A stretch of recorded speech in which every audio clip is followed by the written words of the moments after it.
Conhecimento. A palavra conhecimento significa saber perfeitamente, distinguir e reconhecer. E a Bíblia diz que a igreja perece por falta de quê?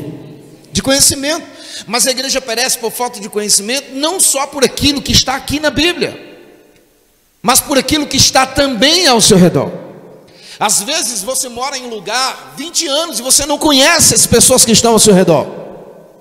Você não conhece o vizinho da direita, o vizinho da esquerda, o vizinho de cima, o vizinho de baixo. Por quê? Porque você se fecha dentro do seu quadrado. Diga para o seu irmão, diga: Jesus não te chamou para estar dentro de um quadrado. Olhe para ele e diga: Jesus te chamou para ir para o mundo. Aleluia. Diga: você tem que caminhar no mundo. Você entende isso? Você não pode perder uma oportunidade de falar que Jesus é bom, que Jesus é grande, que Jesus é fiel. Não. Uma certa feita eu estava viajando de um estado para o outro, e eu com aquela sede de falar do meu pai, e eu peguei o voo lá em Brasília, ia fazer 3 conexões por onde eu ia passar, para o lugar que eu ia chegar, e de repente eu peguei uma cadeira e fiquei sozinho, tinha 3 poltronas, eu olhei para as poltronas assim, eu falei assim: paizinho, deixa eu te falar uma coisa, são 4 horas de voo, eu não aceito ficar aqui sozinho nessas 3 poltronas, por favor, coloque 2 pessoas aqui, porque elas vão ter que ouvir que Jesus é bom. Aí quando chegou em Salvador, subiram algumas pessoas e entrou do meu lado uma criança no meio e um senhor lá na frente. Eu disse: papai, você colocou só uma criança? Ele disse: prega para ela. Aleluia. E eu comecei a falar do amor de Jesus para aquela criança chorando, aceitou a Jesus como Salvador. O homem viu também, aceitou Jesus como Salvador. Você entendeu isso? Eu não posso viver dentro do meu quadrado. Não, Jesus não me chamou para isso. Ele disse: ide por todo o mundo. Agora, queridos, alguém traz uma informação, e essa informação é uma informação importante. Por quê? Porque alguém foi fazer um comentário de fatos que ele viu. O que essa pessoa viu? Ele viu o cego enxergar, ele viu o paralítico andar, ele viu pães e peixes se multiplicarem, ele viu milagre. Deixa eu te falar uma coisa: 2022 é o ano da manifestação do milagre do eterno. Diga para o seu irmão assim: se você não viu milagre até hoje, diga, com os seus olhos visíveis, diga: se prepara, porque 2022 é o ano do milagre, você vai ver. Aleluia, aleluia, porque há uma ordem de Deus para isso nesse ano. Parece-me que eu estou vendo alguém trazer informação. E que informação foi essa? Seu Jairo, é o seguinte: chegou na região de Cafarnaum um homem chamado Jesus. E esse homem é diferente. Mas por que ele é diferente? Porque ele começa a trazer um ensinamento a respeito de Deus de uma forma diferente dos religiosos daqui. Aleluia.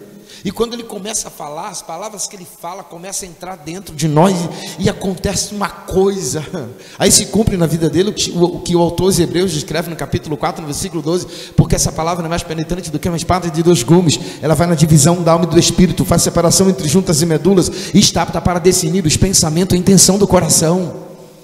Mas como assim? E aquele homem começou a falar de Jesus para Jairo.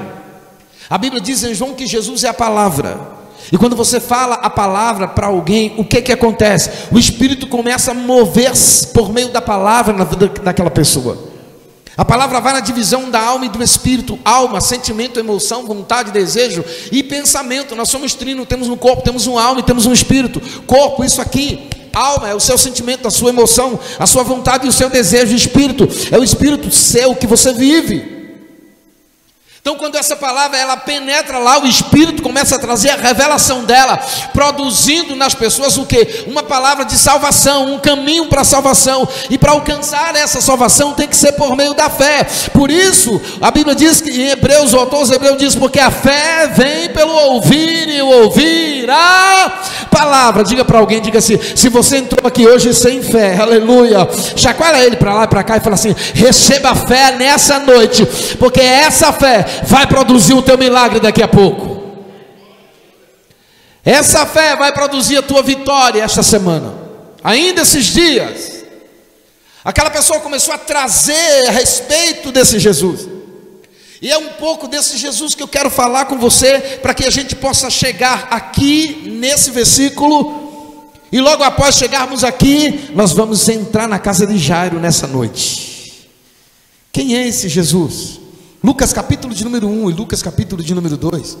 O doutor Lucas, que agora por sua vez se tornou-se médico, e a Bíblia diz que quem alcançou Lucas não foi Jesus, Lucas não foi discípulo de Jesus, Lucas não sentou com Jesus, Lucas não ouviu os ensinamentos de Jesus, não. Lucas foi alcançado através do apóstolo Paulo. Quando uma certa feita, o apóstolo Paulo vai a uma cidade proclamar o reino, proclamar os ensinamentos, e ele é preso. E quando ele é preso, ele apanha muito. E naquele momento procura um médico para atendê-lo, fazer um atendimento clínico. Quem estava na região? Doutor Lucas. Então eles pegam o doutor Lucas e levam para casa, aonde os irmãos que tinham trazido Paulo da prisão estavam acolhendo ele.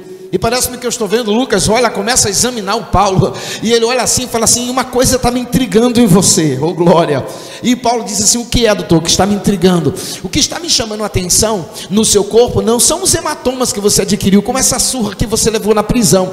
O que está me chamando a atenção são essas marcas que você tem no seu corpo, porque clinicamente nenhum homem que eu conheça até agora suportou essas cicatrizes que você tem. Com certeza todos já morreram. Doutor, sente aqui que eu vou lhe contar quem eu sou, oh glória.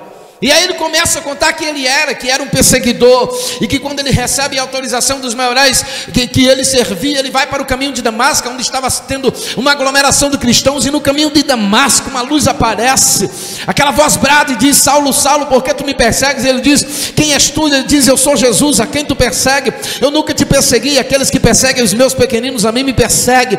E aquela voz bradou e disse: vai na rua chamada direita, na casa de Judas.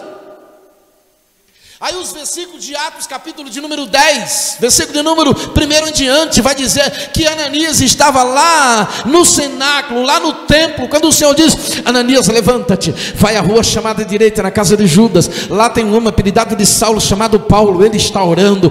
Aí você já vai ver o autor que escreveu o livro de Atos dizendo, agora ele não fala mais de Ananias, ele fala do apóstolo Paulo. Olha que tremendo, o apóstolo Paulo diz: e eu vi quando o homem entrou e colocou sobre mim sua mão. Ei, o cara era cego.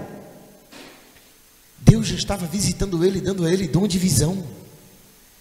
Eu vi quando um homem entrou e impôs sobre minha mão. Poucas horas depois chega Ananias: irmão Paulo, o Senhor me enviou aqui, mas eu volto lá para o templo agora. Eu saio de Paulo e vou para o templo, e vejo Ananias dizendo: Senhor, eu conheço esse homem. Quantos males ele tem trazido a Jerusalém e aos teus filhos, tem prendido, tem matado, e tu me manda orar por ele. Versículo 15, vai, porque este é para mim um instrumento escolhido para levar a minha palavra perante os gentios, os reis, e eu vou ensinar ele o quanto importa padecer por amor ao meu nome. Outro dia eu volto aqui para falar sobre isso. O que importa, Jesus estava dizendo: eu vou ensinar ele a sofrer. Olha que coisa. E aí quando você dá uma olhadinha na vida do apóstolo Paulo, autor de 13 cartas, inclusive no livro de Hebreus, o cara sofreu demais, aleluia, sofreu demais, foi sendo transformado dia a dia, foi sendo moldado dia a dia. Você vai ler as cartas de Paulo, que são 13, você vai ver, encontra um homem carrancudo, um homem truculento, um homem briguento, mas lá na frente, oh glória, você encontra um homem quebrantado, moldado, lapidado, porque o Evangelho entrou nele, aleluia.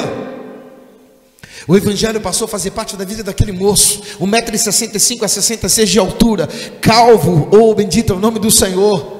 Então esse doutor Lucas aqui, ele foi alcançado por meio desse apóstolo Paulo, quando ele estava nessa situação, e quando Paulo testifica para ele, ele fala assim: doutor, eu preciso ir à cidade vizinha, o que é que eu faço? E ele disse assim: é o seguinte, você precisa estar em repouso durante aproximadamente uns 30, 60 dias. Não, doutor, eu quero lhe convidar, vamos comigo, o Senhor cuida de mim, e eu pago a sua diária. Parece-me que eu estou vendo o Lucas dizer: eu vou acompanhar você. Aí quando Paulo chega na cidade, há uma reunião, porque havia uma aglomeração de pessoas que o esperava. Parece-me que eu estou vendo aquela multidão esperando Paulo, e Paulo começa a ministrar. Há um determinado momento que chega um moço de aproximadamente 23 anos de idade. Ele olha para um lugar, olha para outro, não tem lugar para ele sentar. Ele encontra um lugar lá na janela e ele vai para lá e fica lá. A história vai dizer que próximo da meia-noite, escute, não era luz, energia como nós temos aqui, eram lamparinas, e essas lamparinas eram colocadas óleo diesel dentro delas. E quando elas estão pegando, quando o óleo diesel está acabando, ela começa a exalar uma fumaça. As lamparinas começaram a exalar essa fumaça. Aquele moço que estava lá o dia todo, cansado, com fome, com sono, por causa desse exalar a fumaça, ele cochilou e ele cai. E quando ele cai, ele quebra o pescoço e ele morre. Na hora, os irmãos disseram: Paulo, aconteceu alguma coisa ali. Aí alguém chega para ele e fala assim: doutor, o menino morreu, mas havia um médico ali. Aí Paulo disse: doutor, o senhor pode examinar o menino? Deixa eu fazer uma ilustração aqui. Quem tem coragem? Eu quero um jovem aí, de coragem, um jovem, tem um jovem. Vem cá e deita aqui no chão. Ele chegou, olhou para o chão. Aqui que está mais limpinho. Não, deita aqui. Deita aí no chão mesmo. Deita aí. Estava morto. Aí o que é que acontece? Doutor Fleitas, já que o senhor é doutora, vai examinar o menino, doutor Lucas. Começa a examinar, olha lá, começa a examinar para ver se está morto, Aí ele chega à conclusão: ô doutor Lucas, que conclusão o senhor chegou? Morreu. Olha aqui, 1,65 m de altura, estava lá, aquela multidão de pessoas estava lá. Lucas deu o diagnóstico, morreu.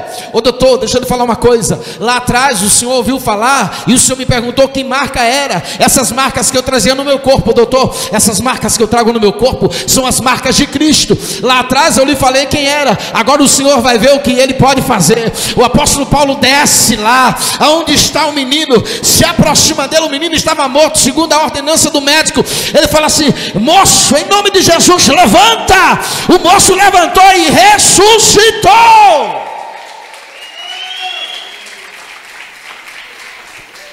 A partir dali, esse doutor Lucas começou agora a servir a Jesus. Só que ele era um homem inteligente, ele era um homem culto, ele era um homem estudado. E quem tem fome por conhecimento nunca descansa. Sabe o que ele faz? Ele começa a querer conhecer quem era esse Jesus. Alguns estudiosos dizem que o doutor Lucas foi o único discípulo que teve o privilégio de sentar com Maria, a mãe de Jesus. Por quê? Porque na sua carta você vai encontrar informação que somente Maria tinha a respeito de Jesus. Parece-me que eu estou vendo. E agora ele começa a escrever na sua carta, no capítulo 1, no versículo de número, capítulo 1 e capítulo de número 2, ele relata dois fatos extraordinários.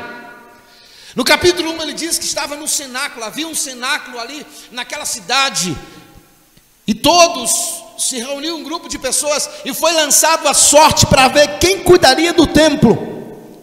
E a história diz que a sorte caiu em um senhor chamado Zacarias. Zacarias era casado, sua esposa se chamava Isabel, e sua esposa era estéril. E era desonroso em Israel, era desonroso naquela região, uma mulher casar-se com o marido e não dar filhos ao seu marido. Aquela mulher era estéril, por conta disso ela era um pouco desonrada diante das pessoas. Mas a história vai dizer que Zacarias estava no templo, oh aleluia. Ele começa a orar quando de repente aparece um ser do seu lado. Ele se assusta. E aquele ser diz: não tem mais, Zacarias, eu sou Gabriel, aleluia. E eu vim te dizer, tu vai ser pai. Oh, quem é Gabriel? O anjo Gabriel, oh glória, oh glória. Tu vais ser pai, mas como eu vou ser pai se a minha esposa já está em uma idade avançada e ela não pode ter filho, ela é estéril? Porque tu duvidou daquilo que eu estou te falando. Tu só vai falar quando a criança nascer. O anjo foi embora. Zacarias volta para casa. Dias depois, o que é que acontece? Isabel fica grávida. A notícia se espalha. E como foi que essa notícia se espalhou? Deus visitou a casa de Isabel e agraciou-a com um filho. Oh glória. Estenda a mão de profeta aí na direita e na esquerda para alguém que está do seu lado. Fala assim: Deus vai visitar a tua casa hoje. Diga: porque hoje tu alcançou o favor de Deus. A tua família hoje alcançou o favor de Deus. A tua linhagem hoje alcançou o favor de Deus. Ei, ei, ei, assim diz o Senhor: vai haver salvação na sua família, vai haver libertação na sua família, vai haver cura na sua família. A notícia se espalhou. Muitas mulheres iriam ou vinham de longe para conversar com Isabel, para entender, e se alegrava junto com ela. Os meses passaram. Agora no capítulo 2, Lucas vai escrever: estando uma menina de aproximadamente 17 anos de idade, chamada Maria, nos teus aposentos. Escute, ela estava nos seus aposentos, quando de repente ela se assusta, porque aparece um ser na sua frente, e quando ela se assusta, fala: quem és tu? Ele diz: não tem mais em me receber, Maria, eu sou Gabriel, e eu sou enviado por Deus, e ele me mandou trazer a você um anunciamento. Que anunciamento? Tu vais ser mãe. Ela olha para ele e diz: como você mãe, se eu sou virgem, se eu não sou casada? E ele diz: não te preocupas, porque o que será gerado no teu ventre será gerado pelo Espírito Santo de Deus.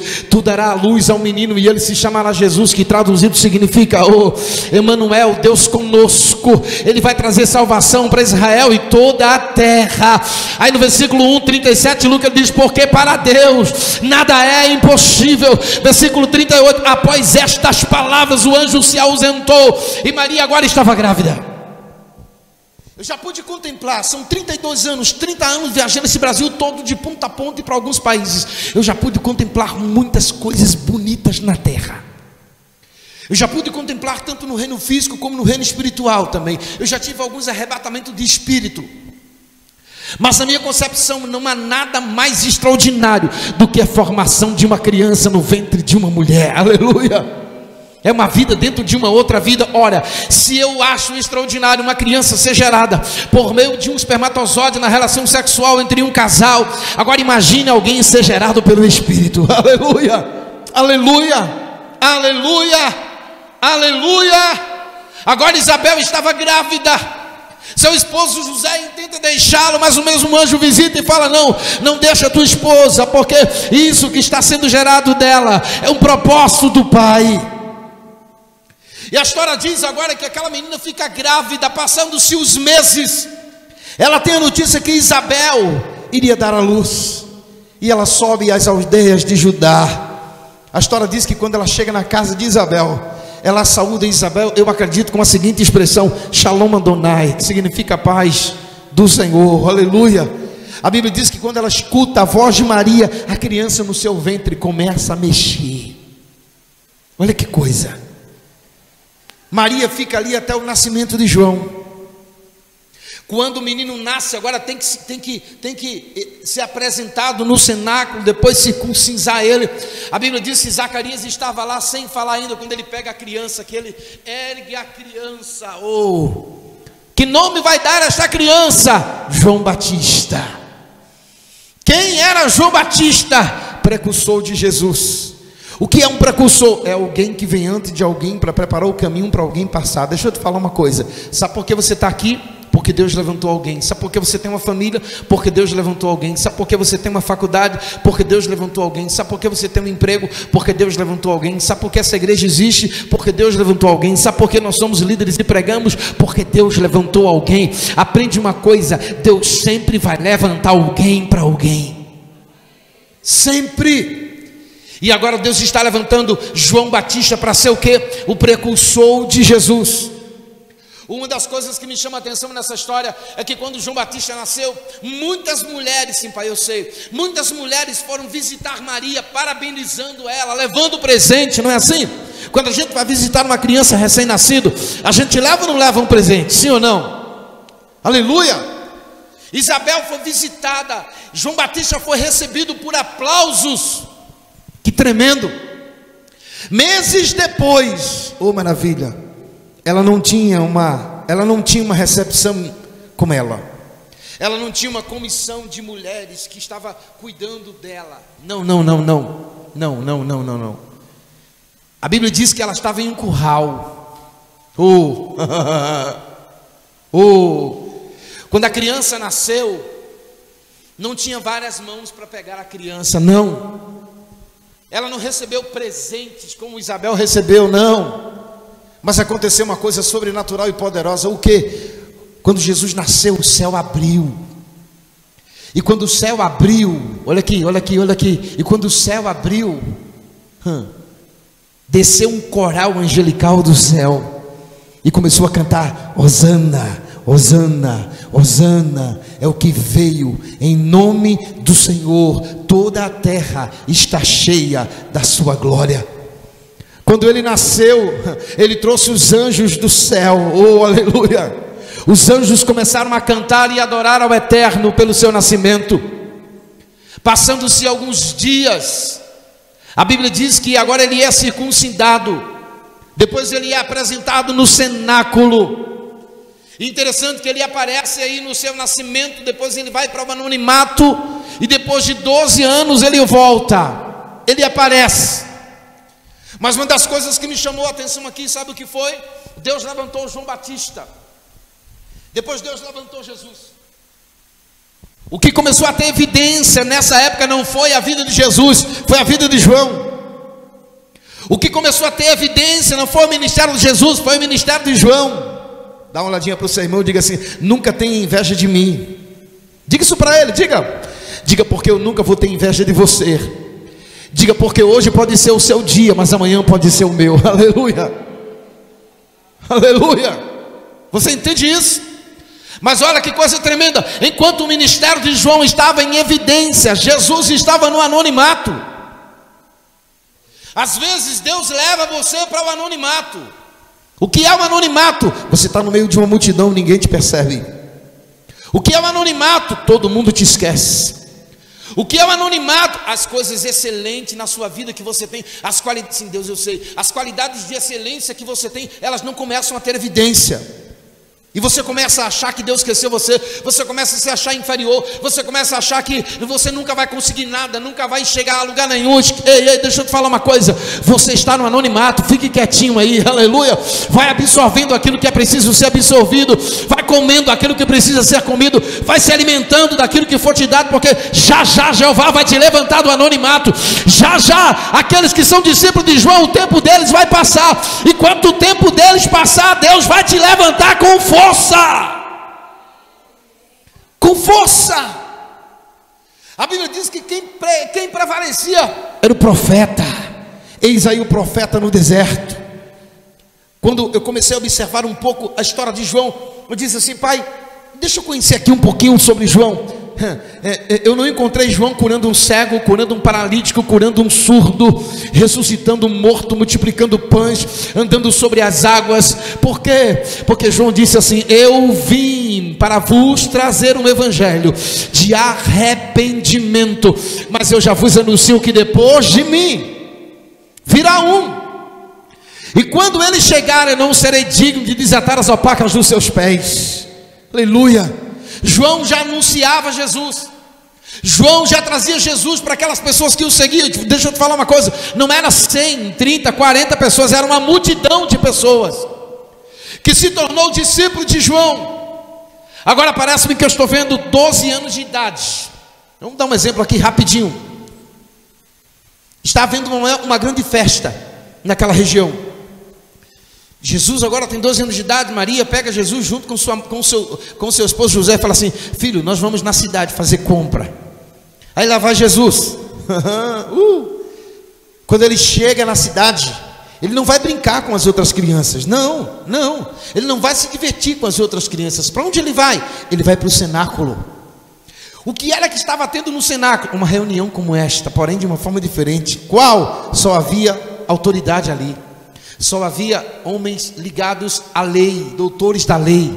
Parece-me que eu estou vendo Jesus. Jesus chega lá para o obreiro da porta e fala assim: Shalom Adonai, aqui, né? Vamos fazer assim: Shalom Adonai. Aquele menininho de 12 anos, cabelo assim encaracolado, um kippah na cabeça. Shalom Adonai, Shalom Adonai. Ele fala assim: eu quero falar com o responsável do cenáculo, com o sacerdote. Aí ele fala assim: o sacerdote está ali na frente. Eu posso ir até lá? Pode. Aí parece que eu estou vendo. Lá vai Jesus e o sacerdote estava lá. Aí ele chega e fala assim: Shalom Adonai, seu sacerdote. O sacerdote responde, ele fala: seu sacerdote, eu sei que o senhor está em uma reunião solene aqui, não é? Eu me chamo Jesus, sou filho de Maria e de José, lá de Nazaré. Mas eu queria que o senhor me desse uma oportunidade para eu poder falar alguma coisa do meu pai aqui para todos. O sacerdote diz: quantos anos você tem, meu filho? Tenho 12 anos. Não, impossível, você não tem como falar para essas pessoas. São pessoas de níveis superiores, são doutores da lei. Não tem como. Seu sacerdote, eu posso compartilhar duas coisas com o Senhor? O sacerdote disse: pode. Jesus disse: o Senhor já ouviu falar de um homem chamado Isaías? Aí ele: sim, o grande Isaías. Seu sacerdote, Isaías ele era um poeta. Como poeta, ele era influenciador na vida de muitas pessoas, principalmente daqueles que gostam de romantismo. Mas havia uma coisa que se destacava na vida de Isaías. Qual? Ele era amigo do rei. Aleluia. E quem é amigo do rei, seu sacerdote, e também parente do rei, se torna alguém visto pela sociedade, em alguns lugares se torna importante.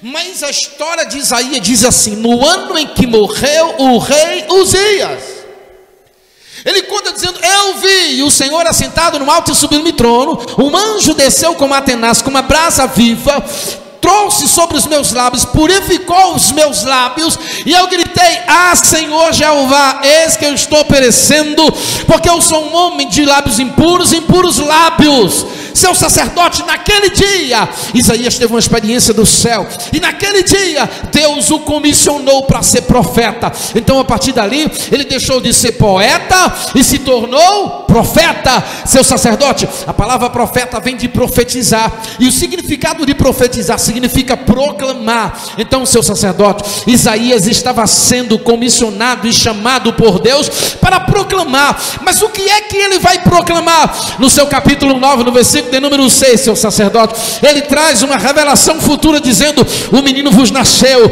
o menino se vos deu, e ele será chamado maravilhoso, conselheiro, Deus forte, Pai da eternidade, príncipe da paz. Seu sacerdote, este menino sou eu. Agora, eu quero lhe trazer uma revelação futura, seu sacerdote. Eu vou lhe trazer uma revelação futura que vai acontecer comigo quando eu me tornar adulto, porque um judeu não se tornava adulto como um brasileiro com 18 anos, um judeu se torna adulto com 30, por isso o ministério dele começou com 30. Pois não, meu filho, que revelação é essa? O Senhor permite que eu leia o Torá? Sim. Aí ele sobe no altar, glória, parece-me que eu estou vendo, ele sobe, aquela criancinha de 12 anos de idade, ele pega o Torá, ele abre o Torá, e o que é que ele lê? Isaías 61, olha o que é que ele vai dizer: o Espírito do Senhor está sobre mim, porque Ele me ungiu para pregar boas novas, tirar da prisão os presos, dar vista aos cegos, e pôr em liberdade o ano aceitável do Senhor. Dá uma chacoalhada em alguém do lado aí, dá uma chacoalhada, e fala assim para ele, fala assim: Jesus daqui a pouco chega em São Sebastião, diga isso.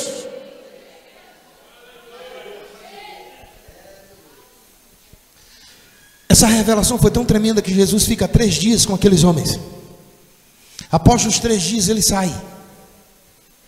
Ele desaparece do Novo Testamento.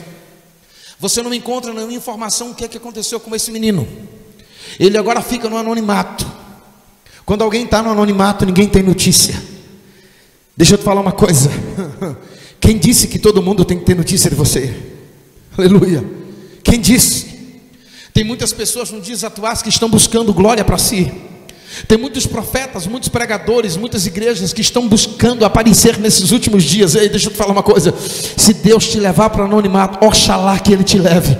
Oxalá que Ele te leve, porque é no anonimato que os segredos vêm, é no anonimato que a direção é dada, é no anonimato, Deus, para façai, é no anonimato que os segredos ocultos e escondidos são revelados a você, é no anonimato que Deus vai dizendo: olha, eu vou fazer isso, vou fazer assim, é dessa forma, é dessa forma, é desse jeito. Quando ele completa 30 anos, ele chega para os seus pais e fala: pai, mãe, chegou a minha hora, é necessário que eu vá. Mas para onde ele vai? Deixa eu te falar uma coisa, olha aqui para mim. Todo sonho, todo propósito, toda vitória, tudo que alguém precisa conquistar e alcançar, tem um caminho para percorrer. Nada acontece na nossa vida de graça. Vai ter situações que você vai ter que arregaçar as mangas, você entende isso? Houve um período na minha vida que eu dormia 3 horas por dia, e eu não morri, estou aqui ainda.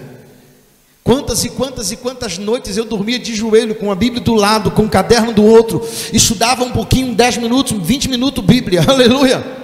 Quantas e quantas noites eu chegava do trabalho, faculdade, trabalho durante o dia, faculdade à noite, e às vezes eu dobrava o joelho, e quantas noites eu dormia de joelho, orando, aleluia.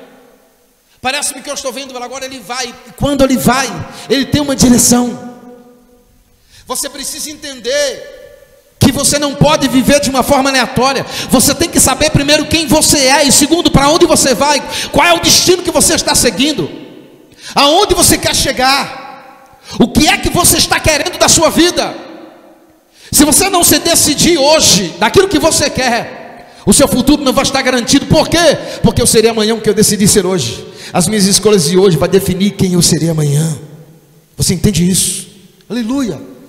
Ele vai para onde? Ele vai para as margens do Jordão procurar quem? O seu precursor. Princípio de obediência.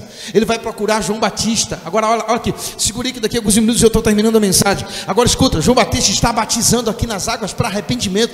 De repente ele começa a sentir uma coisa dentro dele. Ele não começa, ele não sabe explicar o que é. Eu posso até imaginar ele fazendo isso aqui. Meu Deus, é isso. E aquela coisa tomando conta dentro dele, aquela vontade de pular, de gritar. De repente ele olha, lá vem um homem. Ele chama o obreiro e fala assim: tem um homem se aproximando, vai perguntar quem é ele ali. O obreiro vai e fala assim: quem é você? Ele fala: eu sou Jesus, filho de Maria, fala para João Batista que eu cheguei.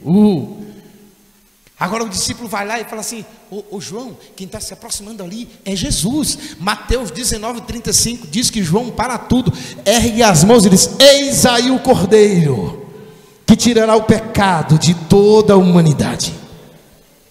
Todas aquelas pessoas que eram discípulos de João, que sempre ouviu ele dizer que um dia chegaria um homem que mudaria o contexto daquela história, que curaria os enfermos, que libertaria os oprimidos. E agora João está dizendo: o homem chegou, o homem chegou, oh aleluia.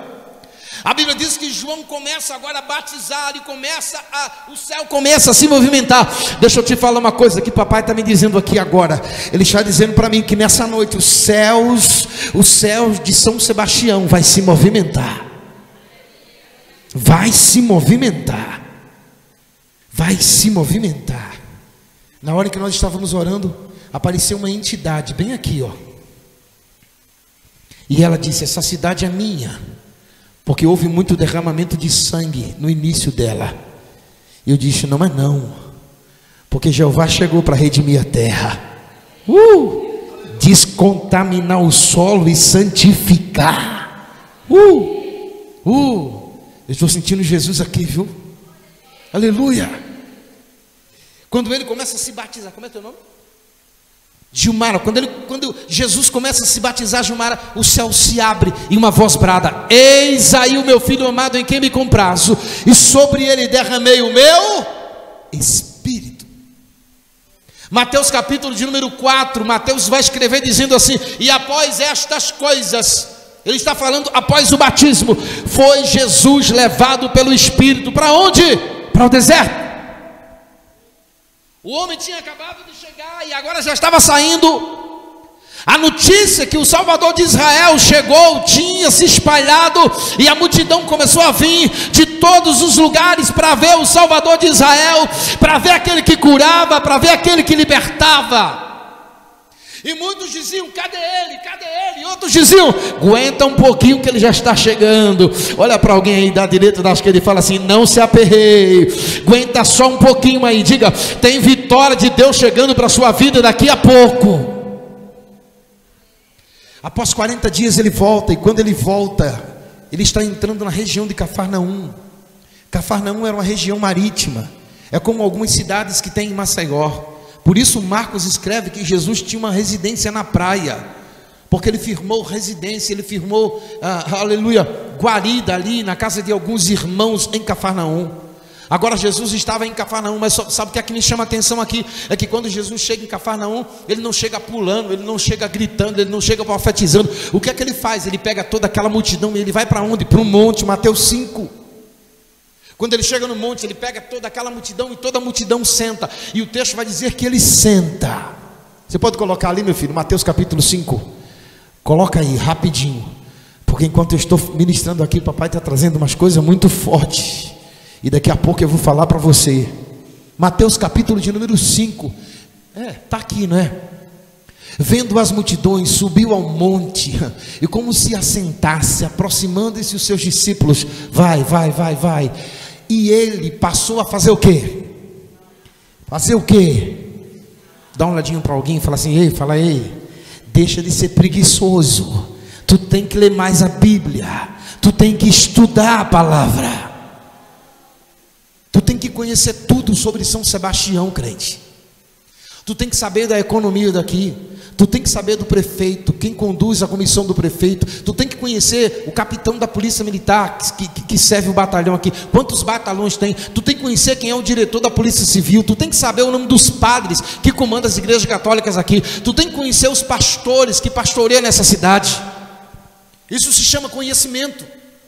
Conhecimento produz entendimento. E entendimento traz o quê? A revelação. Você entende isso?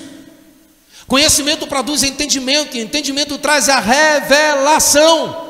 Ezequiel 37, Deus estava falando com o profeta Ezequiel e arrebata o seu espírito. Está escrito assim: veio sobre mim a mão do Senhor fez assim, pegou Ezequiel e me levou pelo espírito e me colocou no meio de um vale que estava cheio de ossos sequíssimos.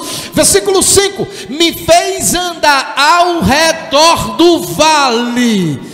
E disse-me ele: filho do homem, porventura poderão reviver esses ossos? Respondi eu e disse: Senhor Deus, tu sabes. Então disse-me ele: filho do homem, profetiza a esses ossos secos, dai ouvido à minha palavra. E enquanto eu profetizava, ouvi o ruído, ouvi o rebuliço, cada osso batendo ao seu osso, e se formou-se de sobremodo extremamente um exército muito numeroso e poderoso. E me fez andar ao redor do vale. O que é isso? Reconhecimento de território. Quando uma luta vier contra você, quando um problema vier contra você, contra a sua família, não se desespere. Entre no quarto e diga assim: papai, espera aí. De onde está vindo isso aqui? Qual foi a porta que esse espírito imundo entrou? O que aconteceu para essa situação estar assim? Aleluia.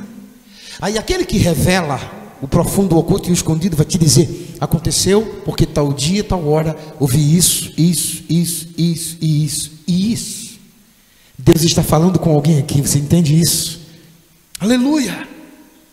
Jesus começa: deixa lá meu filho, deixa lá, rapidinho, deixa eu correr aqui. Volta no versículo anterior, por gentileza, no versículo anterior. E ele passou a ensiná-los, dizendo: vai, lê junto comigo, tá? Bem-aventurados humildes de espírito, porque deles é o reino dos céus. Vai. Bem-aventurados que choram, porque serão bem-aventurados mansos, porque herdarão. Bem-aventurado, oh aleluia, o que tem fome e sede de justiça, porque serão bem-aventurados misericordiosos, porque alcançarão. Bem-aventurados os limpos de coração, porque verão. Bem-aventurados os pacificadores, porque serão chamados. Segura aí, me responda: o que é um pacificador? É alguém que veio para pacificar, é alguém que veio para trazer paz. Mas quem é pacificador? Filho de Deus. Será que eu e você somos filhos de Deus? Sim. João capítulo 1, versículo 10, 11 e 12. Eis que ele veio para os que eram seus, e os seus não receberam, mas para todos quanto receberam, deu-lhes o direito de ser feitos ou chamados filhos de Deus. Então escute: somente os filhos são pacificadores. Receba o que eu vou te falar agora. Deus não chamou você para dividir. Deus não chamou você para causar tumulto na vida de ninguém. Deus não chamou você para discórdia. Deus chamou você para ser um pacificador. Deus chamou você para colocar em ordem aquilo que está fora do lugar. Deus chamou você para dar direção àqueles que não têm. Jesus fica no monte durante muitos dias. Vai para o capítulo de número 7. Então, durante muitos dias, Jesus fala sobre vários assuntos. Ele fala sobre comunidade, ele fala sobre governo, ele fala sobre política, ele fala sobre finanças, ele fala sobre sexo, ele fala sobre relacionamento, ele fala sobre graça, sobre perdão, sobre amor, sobre comunhão. Ele ensina como deve ser o perfil do homem que uma mulher precisa procurar. Ele ensina como deve ser o perfil de uma mulher que um homem precisa procurar. Ele ensina como o pai deve se relacionar com o filho e o filho com o pai. Ele ensina sobre o princípio de finanças. Aleluia! Jesus ensina sobre tudo aquilo que você imagina e não imagina, do capítulo 5 ao capítulo 7. Agora no capítulo 7, versículo 28 e 29, Jesus está terminando o seu sermão. Quando Jesus acabou de proferir estas palavras, estavam as multidões maravilhadas da sua doutrina, porque eles as ensinavam como quem tem autoridade, não como os escribas.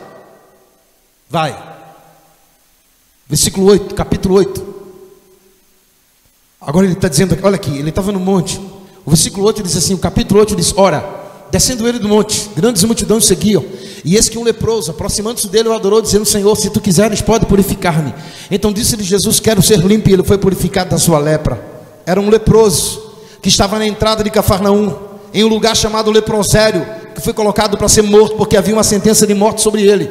A lepra corroía o seu nariz, corroía suas orelhas, polegares das mãos e dos pés. A arcária dentária dele tinha sido toda arrebentada, seus olhos definhados. Era assim que esse homem estava. Ninguém poderia se aproximar do leproso. Mas quando ele desceu do monte, o leproso fez 3 coisas. Primeiro, aproximou-se dele. Segundo, adorou. Terceiro, exaltou. Quando ele exaltou, ele disse: se tu quiseres, tu pode purificar. Jesus tocou e disse: quero. A lepra desapareceu. Olha aqui, as orelhas começou a crescer, o nariz começou a crescer, aleluia, os polegares das mãos e dos pés começou a crescer, a boca, a cara dentária voltou ao normal. Aquele homem ficou perfeito. Aonde que Jesus entra agora? Entra em Cafarnaum e começa os milagres através dele. Agora ele está em Cafarnaum.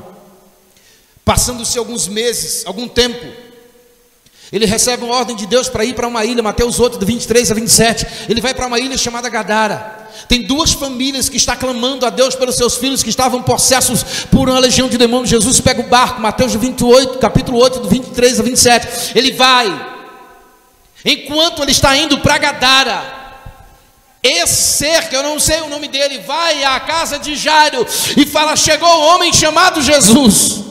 E eu tive, sim Deus, eu sei, eu tive a informação que ele foi para uma ilha chamada Gadara. Então vamos fazer um acordo aqui. Qual é, seu Jairo? Vai para lá, para a praia. Quando ele estiver se aproximando, vem me chamar.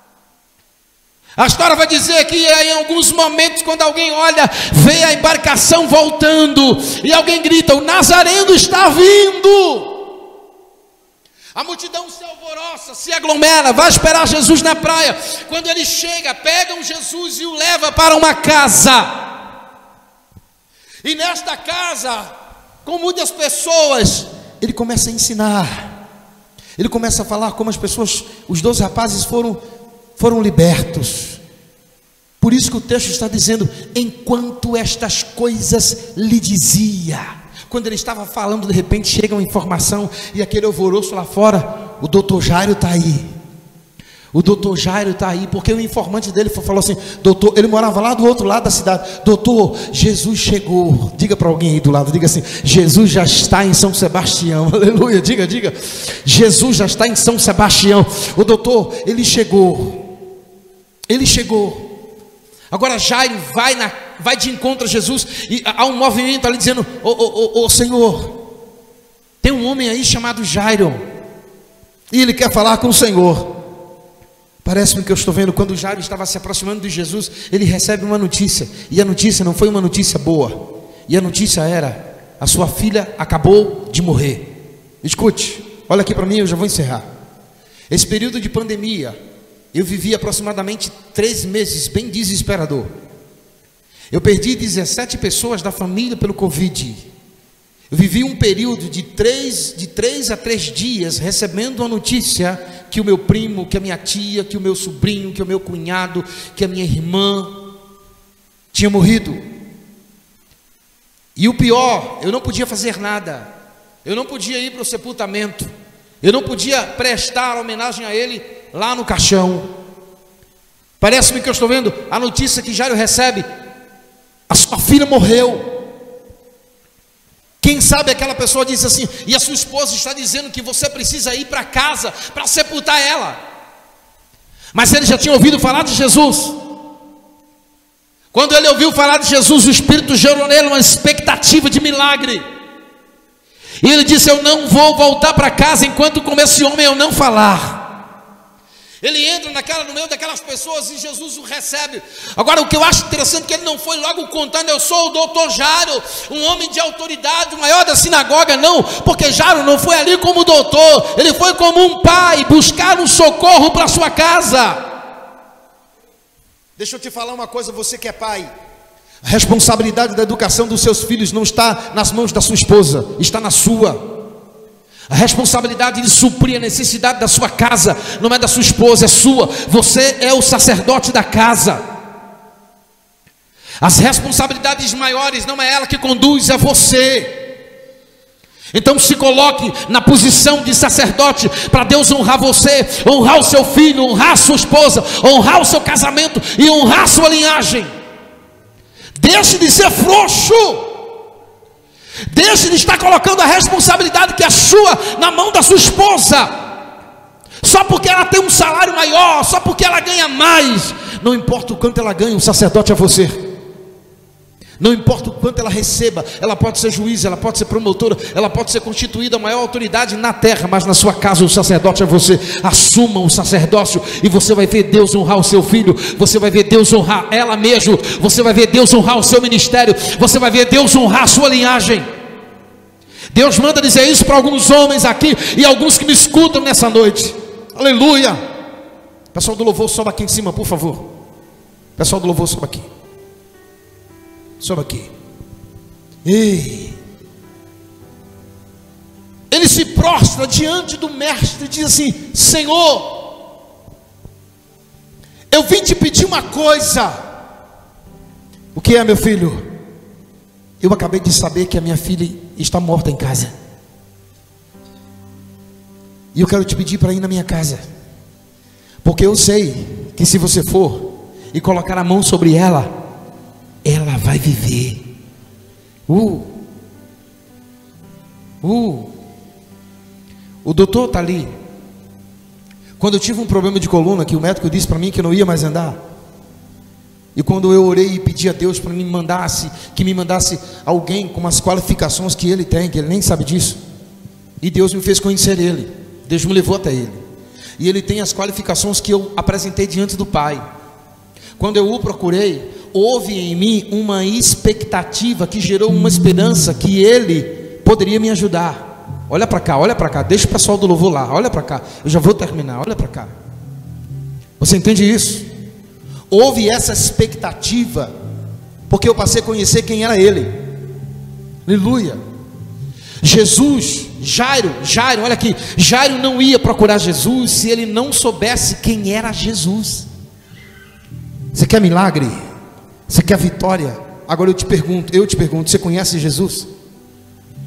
Você conhece Jesus?